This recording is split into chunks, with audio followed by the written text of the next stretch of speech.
శ్రీమాత్రే నమః. సద్గురు జ్యోతిష్యాలయం వారి యొక్క అక్టోబర్ నెల పూర్తి రాశి ఫలితాలని ద్వాదశ రాశులకి మనం ఇప్పుడు తెలుసుకోబోతున్నాం. ఈ జ్యోతిషాస్త్రం అనేది పడుతున్న వర్షానికి ఒక గొడుగు మాత్రమే, కానీ జ్యోతిష్యం జీవితం కాదు. బాగా గుర్తుపెట్టుకోండి.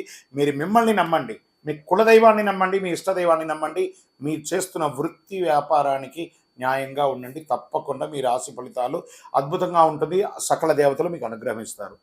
ఇంకా కొంతమంది లేదండి, కొంచెం మానసికంగా మేము ఒత్తిడిగా ఉన్నాము అనుకున్న వాళ్ళు మీ పరిసర ప్రాంతాల్లో ఉన్నటువంటి సద్గురువుని సంప్రదించి మీ యొక్క జ్యోతిష్యాన్ని తెలుసుకోండి. లేదా మా ద్వారా తెలుసుకోవాలనుకుంటున్నారా, దయచేసి చెప్తున్నాను, అర్ధరాత్రి కాల్ చేయడం మానేయండి. 21 వయసు లోపు ఉన్న వాళ్ళు అడగకండి. 60 వయసు ఉన్న పెద్దవాళ్ళు దయచేసి, మీరు అందరూ 60 సంవత్సరాలు పొందినవారు కాబట్టి అసలు అడగకండి. ఇల్లీగల్ అఫైర్స్ వద్దు, ఆర్థికమైనటువంటి సమస్యలు వద్దు, విద్యార్థులు అసలు చేయకండి. ఎవరు తెలుసుకోవాలి, నాకు వివాహం కావాలి, నాకు వ్యాపారం బాగుందా, ఉద్యోగం బాగుందా, నా కుటుంబం బాగుందా, ఇలాంటి ప్రశ్నలు అడగండి. ఈ నెల అక్టోబర్ నెలలో ఎలా ఉందో ఒక్కొక్కటిగా మనం చూసుకుంటూ వెళ్తాం. జ్యోతిషాస్త్రరీత్యా ద్వాదశ రాశుల్లో 6వ రాశి అయినటువంటి కన్యా రాశి మిత్రులారా, మీరు ఉత్తరా నక్షత్రం 2, 3, 4 పాదములు, హస్తా నక్షత్రం 1, 2, 3, 4 పాదములు, చిత్తా నక్షత్రం 1, 2 పాదాలకు జన్మించిన మీరు కన్యా రాశి వారిగా పరిగణించబడుతున్నారు. ఈ నెల మీకు శుభాశుభ ఫలితాలు ఎలా ఉన్నాయంటే, విజయదశమి శుభాకాంక్షలు, ఫస్ట్ దీపావళి శుభాకాంక్షలు మీకు. ఈ యొక్క కన్యా రాశి వారికి, ప్రియమైన కన్యా రాశి మిత్రులారా, కన్యా రాశి వారికి మాసం మీకు కూడా మిశ్రమ ఫలితమే. కుజుడు 12వ ఇంట్లో, బుధుడు సూర్యుడు కేతులతో పాటు 1వ ఇంట్లో, శని 6వ ఇంట్లో, ఈ నెల మొత్తం తిరోగమన స్థితిలో ఉంటాడు. శుక్రుడి నెల ప్రారంభంలో 2వ ఇంట్లో, రాహు 7వ ఇంట్లో. గ్రహాలన్నీ ఇలా ఉన్నాయి. కానీ అందులో కొన్ని శుభగ్రహాల వల్ల ఏమవుతుంది, ఇల్లంతా కూడా సౌభాగ్యంతో నిండి ఉంటుంది. ఉత్సాహంగా ఉంటారు. నూతన వస్త్ర ఆభరణాలు కొనుగోలు చేస్తారు. భార్యాభర్తల మధ్య అన్యోన్యత పెరుగుతుంది. అప్పుడప్పుడు మిశ్రమం, అంతే. ఇక్కడ అప్పుడప్పుడే ఉంది. ఇక్కడ 60-40గా ఉంది కాబట్టి మేలే ఎక్కువ ఉన్నాయని కూడా చెప్పచ్చు. శత్రువుల వల్ల ఇబ్బందులు తొలగుతాయి. కుటుంబ అవసరాలు తీరుతాయి. ఖర్చులు కూడా వస్తాయి. ఎంత ఇన్కమ్ ఉందో అంత ఖర్చు కూడా వస్తుంది. మనసులో ఆత్మవిశ్వాసం పెరుగుతుంది. ఓకే, నేను సాధించగలను అనే ఒక నమ్మకం మీకు వచ్చేస్తుంది.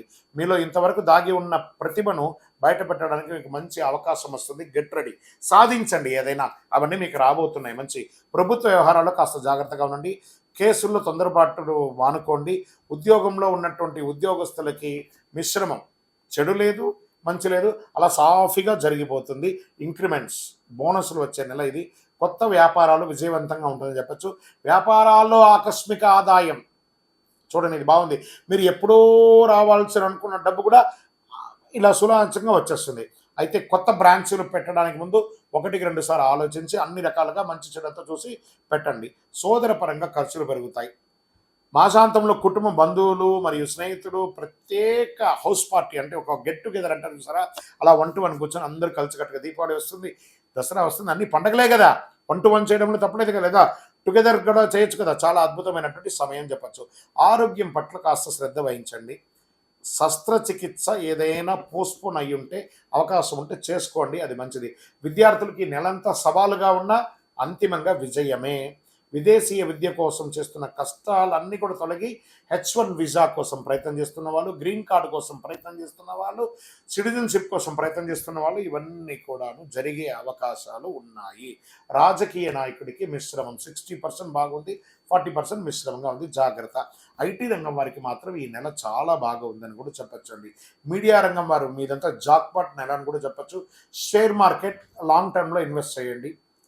వ్యవసాయదారులకి అద్భుతం అని కూడా చెప్పచ్చు. వివాహం కాని వారికి వివాహం, ఉద్యోగం కోసం ప్రయత్నం చేసిన వారికి ఉద్యోగం కూడా అవకాశాలు ఉన్నాయి. ఈ నెల అదృష్టమైనటువంటి దినాలు ఏదంటే 3, 6, 10, 15 ఇవన్నీ కూడా కలిసి వస్తుంది. తర్వాత నంబర్ 7 అనే ఒక లక్కీ సంఖ్య మీకు చాలా కలిసి వస్తుంది. చాలా వాటి చందన కలర్ లేదా పసుపు కలర్ మీకు చాలా కలిసి వస్తుంది. చంద్రాష్టమం అక్టోబర్ 17 సాయంత్రం వరకు ఈ చంద్రాష్టమం ఉంటుంది. కాబట్టి చాలా జాగ్రత్తగా ఉండాల్సినటువంటి, ఎప్పటి నుంచి ఉంటుందంటే 15 ఉదయం నుంచి 17 సాయంత్రం వరకు ఉంటుంది. కాబట్టి ఈ 2.5 రోజులు జాగ్రత్త. మీకు ఇంటి దేవత, కులదేవత అంటారు చూసారా, ఆ కులదేవతకి ఏమైనా ముడుపులు ఏమైనా చెల్లించడమో, లేకపోతే ఏదైనా మొక్కులు ఉంటే అవన్నీ తీర్చుకోవడమో, అవన్నీ కూడా చేయండి. ఆంజనేయ స్వామి వారికి ఆకు పూజ చేయడం మంచిది. దుర్గాదేవి అమ్మవారికి ఎలాగో శరన్నవరాత్రి కాబట్టి పూజించండి. కరుంగాళి మాల, అతి శక్తివంతమైనటువంటి కరుంగాళి మాలను ధరించండి. మీ పరిసర ప్రాంతాల్లో ఉన్నటువంటి దేవాలయాల్లో మీ వయస్సు ఎంత ఉందో, సపోజ్ మీ వయసు 30 అనుకోండి, 30 దీపాలు, 50 అనుకోండి, 50 దీపాలు, 10 అనుకోండి, 10 దీపాలు, 18 అనుకోండి, 18 దీపాలు నువ్వుల నూనెతో మీ దేవాలయంలో దీపం వెలిగించండి. సకల దోషాలు తొలగి ఆనందంగా ఉంటారు. ఈరోజు మనం తెలుసుకోబోయే సబ్జెక్ట్ ఏమంటే, ఈ శ్రీకృష్ణ భగవానుడు ఉంటాడు కదా, ఆ శ్రీకృష్ణ భగవాను యొక్క పిల్లలు ఉన్నారు. వాళ్ళ గురించి చాలా మందికి తెలియదు. శ్రీకృష్ణుడికి కొడుకు, కూతురు వీరందరూ ఉన్నారా? అవును, ఉన్నారు. దాన్నే మనం ఇప్పుడు తెలుసుకోబోతున్నాం. హిందువులు ఎక్కువగా ఆరాధించే దేవుడు శ్రీకృష్ణుడు ప్రధాన పాత్ర పోషించిన వాడు. దశావతారాల్లో ఒకరుగా ఉంటున్నారు. చిన్ని కృష్ణుడు, ఆయన ఆలైల కృష్ణుడు అంటారు, లడ్డు గోపాల్ అంటారు. భారతదేశంలో మాత్రమే కాకుండా ప్రపంచవ్యాప్తంగా పూజలు అందుకుంటారు. ఆయన జీవితం చాలా ఆసక్తికరంగా ఉంటుంది. కన్నయ్య చిన్నప్పుడు ఎంతో చలాకీగా ఉండేవాడు. పెద్దయ్యాక మహాభారతంలో ముఖ్యమైనటువంటి పాత్ర పోషించింది ఎవరంటే అది శ్రీకృష్ణ భగవానుడే. అర్జునుడికి గీతోపదేశం చేశాడు. శ్రీకృష్ణుడు చాలా పెద్ద కుటుంబం ఉందండి. భగవద్గీత అనే ఒక మహత్తరమైనటువంటి సబ్జెక్ట్ని మనకు అందించినటువంటి ఒక మహానుభావుడు. ఈ కుటుంబం ఎంత పెద్దది అంటే, జగమంత కుటుంబం నాది అంటారు చూస్తారా, అలాంటి జగమంత కుటుంబం ఆయనది. కానీ ఆయనకంటూ ఒక వ్యక్తిగతమైనటువంటి ఒక కుటుంబం కూడా ఉంది. శ్రీకృష్ణుడు రుక్మిణి, సత్యభామ, జాంబవతి, కాళింద, మిత్రవింద, నాగ్నజితి, భద్ర, లక్ష్మణ అని 8 మందిని వివాహం చేసుకున్నారు వారు. వీరిలో ప్రతి ఒక్కరితో వారికి పిల్లలు, ప్రతి ఒక్కరికి కూడా పిల్లలు ఉన్నారు. శ్రీకృష్ణ భగవానికి కొడుకులు, కూతుర్లు కూడా ఉన్నారు. వారు ఎవరు అంటే, వీళ్ళందరూ కూడా హిందూ పురాణాల్లో చాలా ముఖ్యమైనటువంటి పాత్ర పోషించిన వారే అని మనం తెలుసుకోవాలి. ముందు వారి కుమారులు ఎవరెవరని తెలుసుకుందాం. ప్రద్యుమ్నుడు. ఈ ప్రద్యుమ్నుడు శ్రీకృష్ణుడు రుక్మిణీదేవికి కలిగిన సంతానం. అతడు చాలా ధైర్యవంతుడు, తెలివైన వాడు. ప్రద్యుమ్నుడు రాక్షసుడు సంబాసురుని అపహరించాడు, కానీ శ్రీకృష్ణుడు అతన్ని కాపాడుతాడు. ఆ తర్వాత ప్రద్యుమ్నుడు సంబాసురుని సంహరిస్తాడు. ప్రద్యుమ్నుడు కామదేవుని యొక్క అవతారం అని కూడా చెబుతారు. అతడు విల్లు చాలా బాగా వాడతారు. యుద్ధ విద్యలో కూడా ప్రావీణ్యం సాధిస్తారు. ప్రద్యుమ్నుడు పాండవుల కొడుకులకు అభిమన్యుడికి యుద్ధం చేయడం ఎలాగో నేర్పించిన వాడు. ఎడిటర్స్ ఇక్కడ గుర్తుపెట్టుకోండి, ఒక్కొక్క సబ్జెక్ట్గా షార్ట్గా వేసుకోవచ్చు, లేదా కంటిన్యూగా కూడా పెట్టుకోవచ్చు ఈ యొక్క సబ్జెక్ట్ని. ఎందుకంటే శ్రీకృష్ణుని యొక్క కుమారుని పేరు అని కూడా పెట్టి దాన్ని మీరు ఇంకా తమ్లైన్ ఎలా పెట్టుకుంటారో అలా చేసుకోవచ్చు. తర్వాత శ్రీకృష్ణుని యొక్క ఇంకొక కుమారుని యొక్క పేరు కృతవర్మ. కృతవర్మ యాదవ యోధుడు, సైన్యాధ్యక్షుడు. ఈయన కృష్ణుని సమకాలికుడు అని కూడా చెప్తాడు. కృతవర్మ శ్రీకృష్ణుడికి మన బయలాజికల్ సన్ కాదు, ఆత్మబంధువుగా ఉన్నటువంటి, కానీ శ్రీకృష్ణుడు అతని కొడుకులాగే చూసుకుంటుంటాడు. కృతవర్మ మహాభారత యుద్ధంలో పాండవులకు సహాయం చేస్తాడు. అతడు చాలా ధర్మం గలవాడు, చాలా ధైర్యవంతుడు. శ్రీకృష్ణుని యొక్క ఇంకొక కుమారుని యొక్క పేరు సాంబడు.